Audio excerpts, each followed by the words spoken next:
YouTube के दोस्तों, मेरा अफसाना चैनल पर आप सभी का स्वागत है। एक कस्बे में एक विधवा औरत रहती थी।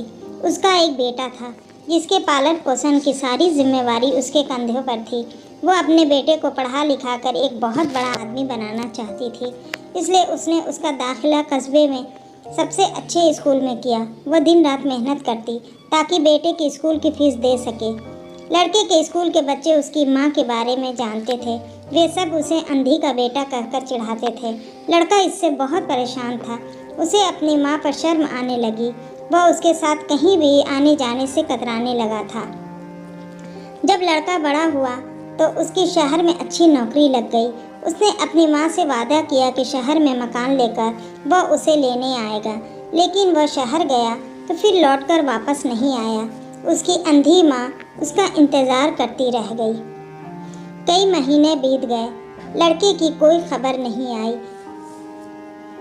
अंधी एक दिन उससे रहा नहीं गया और वो बेटे से मिलने के लिए शहर पहुंच गई। पूछते पूछते वह बेटे के ऑफिस पहुंची। वहां सिक्योरिटी गार्ड ने उसे रोक दिया।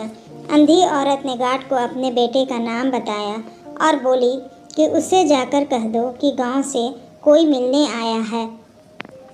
गार्ड ने जाकर उसके बेटा को बताया। बेटे ने ऑफिस की खिड़की से देखा तो उसे अपनी माँ गेट के बाहर खड़ी नज़र आई। वह ऑफिस में सबके सामने अपनी माँ की वजह से शर्मिंदा होना नहीं चाहता।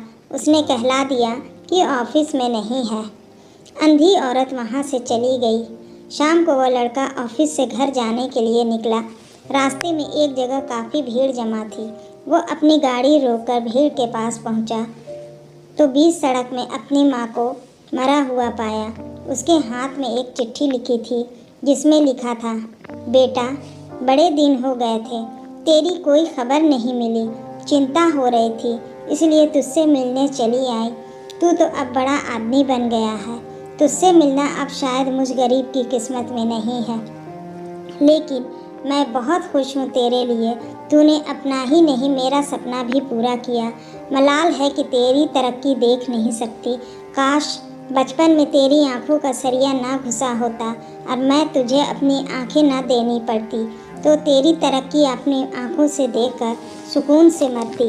ये चिट्ठी पढ़कर बेटे की आंख में आंसू आ गए और उसे पछतावा होने लगा कि उसने अपनी माँ के साथ क्या किया।